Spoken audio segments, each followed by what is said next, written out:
Oh my goodness, I've been served with a domestic violence restraining order. Yeah. Now what do I do?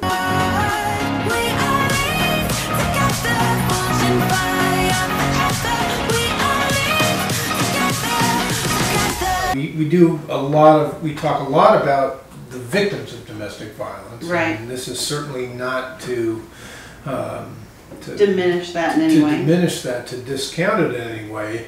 But I would say that one of the most harrowing moments, I've never been served with domestic violence. I have. Myself. How did that feel, Tammy? Yeah. Well, it's scary, and and it was so ridiculous. It's like the accusations were so ridiculous, in my opinion.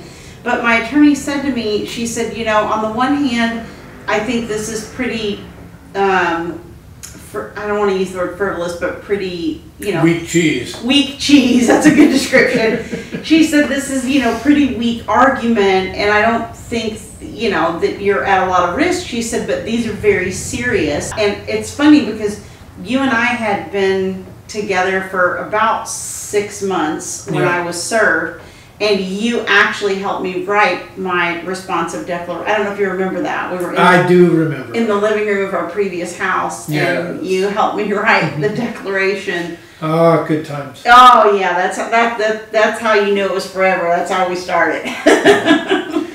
In general, you want to obey the order, and you'll have a chance. And I think virtually every state, and certainly in California, we have to have a hearing on these within, I think, 21 days of their issuance. Right. And the hearing will, in most cases, already be scheduled. So you'll have a chance to tell the judge your side of the story. You'll have a chance to do a written response, which we will talk about in just a minute. Right. But once you are ordered by a judge to stay away from a person, or not to contact them, or not to have other people contact them, that's another thing that we see a lot of. Yeah. And once you do those things, you're liable to have additional acts of domestic violence tacked on. And those violations carry criminal penalties. And I think that's one of the hardest things, is like, especially if you are somebody that's being served one of these and it doesn't have a strong basis. That's so unfair that you go X number of weeks without seeing your child or children, and it's unfair to the children as well. And it's a really difficult situation. But again, this system is put in place for people who really are experiencing acts of domestic violence, and so you have to keep that in mind when you're looking at it. As the court hasn't had a chance to explore all that yet and all the issues in the case, so they don't really know sometimes at that stage that it's frivolous, and so it can feel unfair to us. But if you think about what the system was meant to do, it makes more logical sense. Right. The vast majority of the cases are decided on the pleadings. So you're going to file this response. In California, it's the DV 120. Mm-hmm. They're supposed to give you a copy of a blank 120 when they serve it. But if they didn't do that, or you don't know what it is, you can go online at courts.ca.gov and get the form DV 120.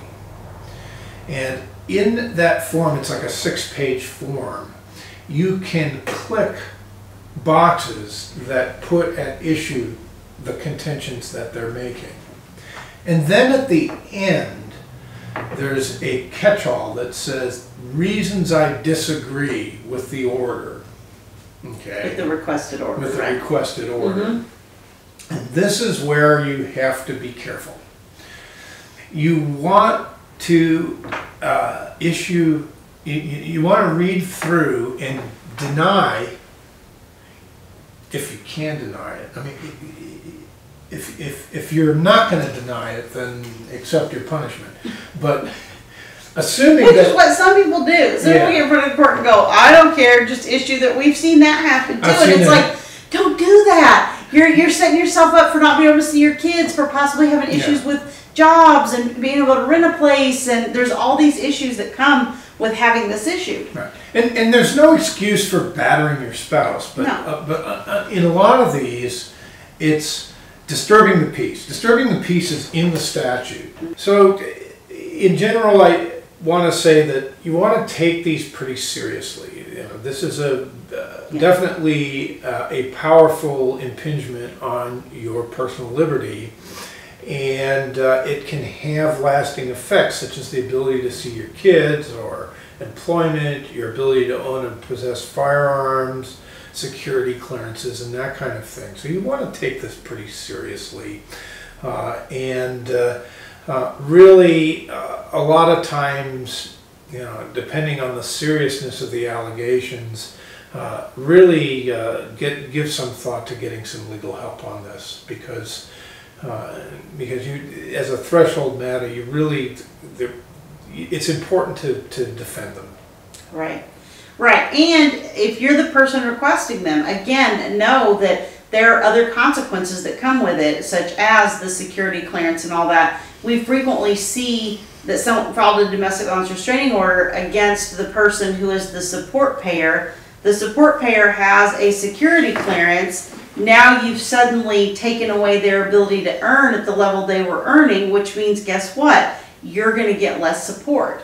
You know, and I'm not saying that, I mean, obviously if you feel like your life's in danger, or you're scared of this person or whatever, then, you know, the money is secondary, very obviously.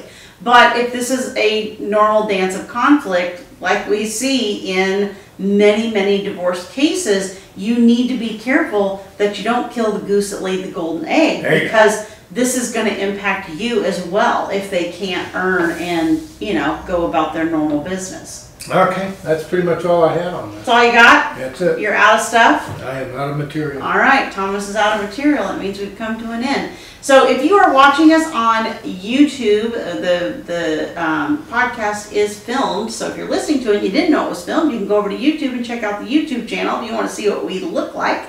See our beautiful faces. Maybe don't. Maybe you'd rather not know. That's fine too. Then just keep doing your listening thing and don't worry about it. But if you're watching us on YouTube, don't forget to click the like button below and subscribe to our channel so that you're notified each week as new videos release. If you are listening to us, please rate and review us in whatever you're listening to us, whatever app you're using to listen to us, whether it's, you know, iTunes or Spotify or whatever your mechanism is. Please rate and review us so that more people find us, and please subscribe so that you also get a notice each week when the podcast is released. Thank you so much. Thanks. Bye-bye. We'll grow in number, fueled by them to see the horizon. Turn